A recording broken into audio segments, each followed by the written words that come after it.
बिस्मिल्लाहिर्रहमानिर्रहीम, अस्सलामुअलैकुम। Welcome to my channel cooking with Anam Fatima. आज मैं आपके साथ बहुत ही ज़्यादा मसालेदार सी आलू गोभी की रेसिपी शेयर कर रही हूँ। बिल्कुल ढाबा स्टाइल रेसिपी है और बहुत ही फ्लेवरफुल बनके ये तैयार होती है।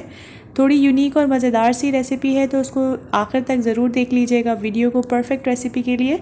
तो चलें अपनी रेसिपी को स्टार्ट कर लेते हैं। यहाँ पे मैंने एक कढ़ाई में थोड़ा सा ऑयल ले लिया था, जिसको अच्छे से गर्म कर लिया है। और अब मैं इसमें ऐड कर दूँगी गोभी। गोभी को अच्छे से मैंने वॉश कर लिया था और इसको देखिए मोटा मोटा मैंने कट कर लिया है।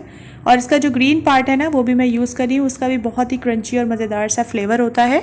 अब मैं इसको फ्राई कर लूँगी तकरीबन 4 से 5 मिनट तक के लिए, ताकि इसका ज़बरदस्त सा गोल्डन सा कलर आ जाए और बहुत ही ज़बरदस्त सा टेस्ट हो जाए। साथ ही मैंने हाफ़ केजी के करीब ही जो है वो आलू ले लिए हैं और इसको देखिए थोड़ा मैंने बड़ा बड़ा कट किया है और इसको भी अच्छे से फ्राई कर लेंगे जब तक इसका भी गोल्डन कलर नहीं आ जाता।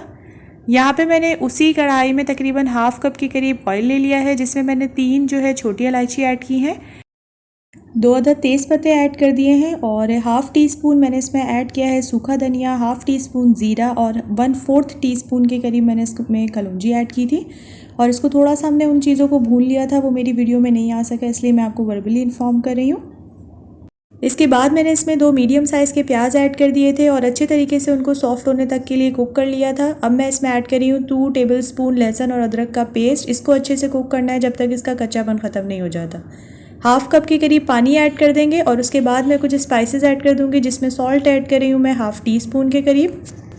1 टीस्पून भर के इसमें ऐड कर देंगे धनिया का पाउडर। हाफ़ टी स्पून ये इसमें ऐड किया है मैंने चिकन टिक्का मसाला, ये ऑप्शनल है, इसका टेस्ट बहुत अच्छा आता है। हाफ़ टी स्पून कश्मीरी लाल मिर्च इसमें ऐड कर देंगे। हाफ़ टी स्पून इसमें मैंने ऐड की थी हल्दी और हाफ़ टी स्पून मैंने इसमें लाल मिर्चों का पाउडर ऐड किया था। अब हम तमाम मसालों को अच्छे से भून लेंगे 1 से 2 मिनट तक के लिए। और फिर उसके बाद मैं इसमें ऐड कर दूंगी दही। 2 टेबलस्पून भर के मैं इसमें दही का ऐड कर रही हूँ। ये आप देख लीजिएगा, दही खट्टी नहीं होनी चाहिए। और जैसे ही सेपरेट होगा ना ऑयल हमारे मसाले से, तभी हमने इसमें दही ऐड करनी है। 1 मिनट तक के लिए हमने दही के पानी को भी थोड़ा ड्राई कर लेना है, अच्छे से कुक कर लेंगे इसको। अब मैं इसमें ऐड कर दूंगी फ्राई की हुई हमारी वेजीज़, जो हमने अच्छे से कुक कर ली थी। इसको अब हमने हल्के हाथ से जो है अपने मसाले के साथ मिक्स करना है। 4 से 5 हरी मिर्ची ऐड कर रही हूँ मैं, थोड़ा सा कट लगा के इसमें ऐड कर रही हूँ। और फिर इसके बाद हम इसको कवर करके रख देंगे तकरीबन 4 से 5 मिनट तक के लिए, या तो उस वक्त तक जब तक हमारी सब्ज़ी अच्छे से कुक नहीं हो जाती। और चेक कर लीजिएगा कि आलू जो है हमारे पूरे डन होने चाहिए।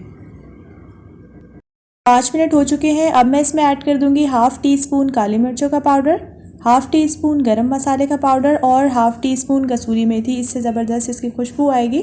थोड़ा सा हम लोग इसको कर लेंगे मिक्स और ये हमारी बहुत ही मज़ेदार सी मसालेदार सी गोभी बनके बिल्कुल रेडी है। हमारी तो आज की रेसिपी बनके बिल्कुल तैयार है। होपफुली आपको ये रेसिपी पसंद आई होगी। अगर आपको आज की रेसिपी पसंद आई है तो आप इसको लाइक और शेयर अपनी फ्रेंड्स एंड फैमिली के साथ ज़रूर कर दिया करें। और इस रेसिपी को ज़रूर ट्राई कीजिएगा, पराठे के साथ, रोटी के साथ, नान के साथ। ये बहुत ज़्यादा मज़ेदार सी बनके तैयार होती है। और मुझे फ़ीडबैक भी ज़रूर दिया करें, क्योंकि मुझे रहता है आप सबके फ़ीडबैक का इंतज़ार। हम मिलेंगे इंशाल्लाह नेक्स्ट वीडियो में एक नई और ज़बरदस्त सी रेसिपी के साथ। तब तक के लिए अपना और अपनी फैमिली का रखिएगा बहुत ज़्यादा ख्याल और मुझे रखिएगा अपनी दुआओं में याद। टेक केयर, अल्लाह हाफ़िज़।